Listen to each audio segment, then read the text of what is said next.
这么大一台设备，老板说只要能修好，钱不是问题。问题是我也没有把握，是同行介绍的活，前面也有师傅来看过。这是这台设备的控制柜，先看一下是什么故障现象。他们的师傅说，这些小地线，电机的地线，现在都不敢往配电柜的地线接。这地线都不敢接啊？对，讲的可了，讲的合网上，讲设备可是。这一听很奇怪，看一下这个地线带电，带的电压还挺高，100多伏。这确实是个地线，电机的地线，风机的地线。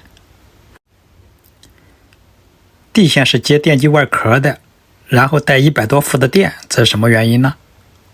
你看这些地线都带电，那这个地线上的电能不能对设备的地线放掉呢？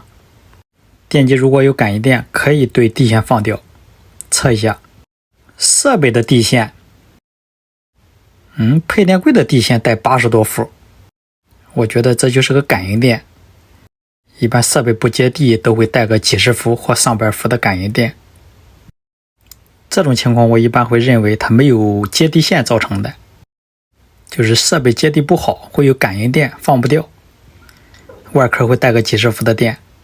他们说现在这个设备整台设备不敢做接地，一做接地跳闸跳得更厉害。整台设备都没接地。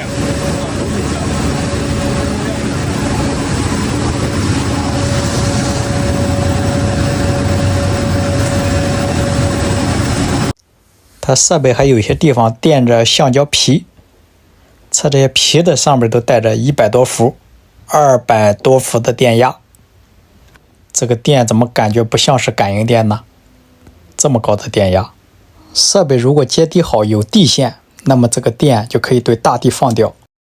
这个电不管是感应电还是漏电，只要有接地，都对人是一种保护。工人师傅说他们这有地线，都做地线了，就是不敢往设备上连。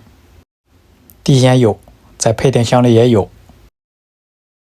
他们说只要连上地线就跳这个漏保，但是不接地线，他们又担心电到工人。那这个电是怎么来的呢？他们说可能是这些控制器、变频器带的感应电，或者电机带的感应电太大，所以一接地就把漏保给冲跳了。还有的说这种设备不能用漏电保护器，太敏感，不行就把漏保换了，换成空开。有这么建议的，人家说的也没错，但是我还想查一下有没有其他的原因造成的跳闸。设备的外壳100多伏，我想给它接个地线看一下什么情况。找了一段线给它做一个接地，这根线一头连设备控制柜的外壳，然后中间再一段连到设备的外壳上，电线的另一头连在接地体上，这样就做了一个接地，合闸送电。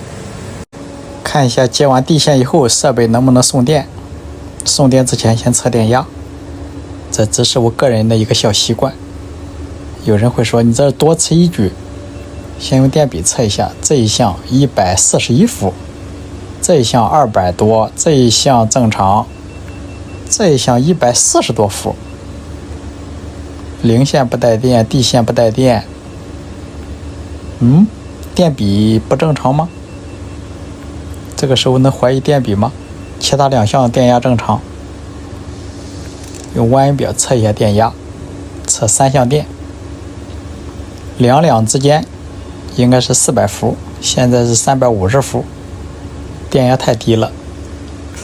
另外两项火线400伏，这个很正常，400伏。电压低这一项与零线之间140-150伏，太低了，不到220。去电闸那头看一下，很奇怪，拉下电闸再送上电，电压就变低了。电压变得那么低，在漏电保护器这一块测量一下下面的电压，红线这一项与零线电压150伏，不到220。再测一下漏电保护器上面的进线电压220伏，这个电压正常。为什么经过漏保以后它的电压会变低呢？再看一下漏保下面的电压变成了75伏，又低了。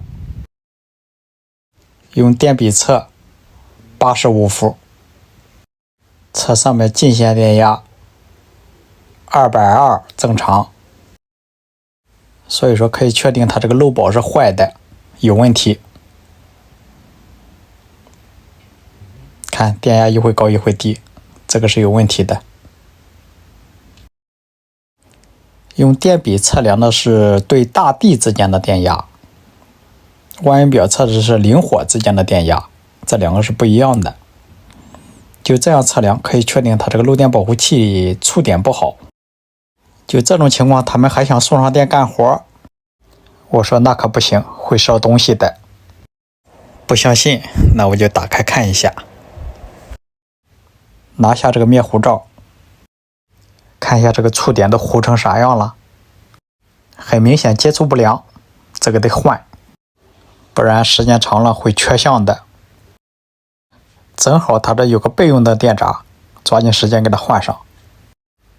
换这个也简单，这就换好了，没做线鼻子，就这么压的。这样临时用也可以，他们说周天休息的时候可以再重新做。现在好了。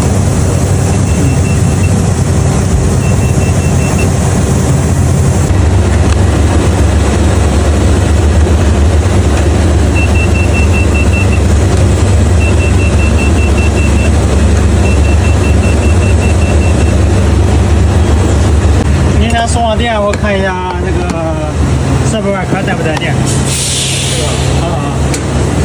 跳了，一送一跳。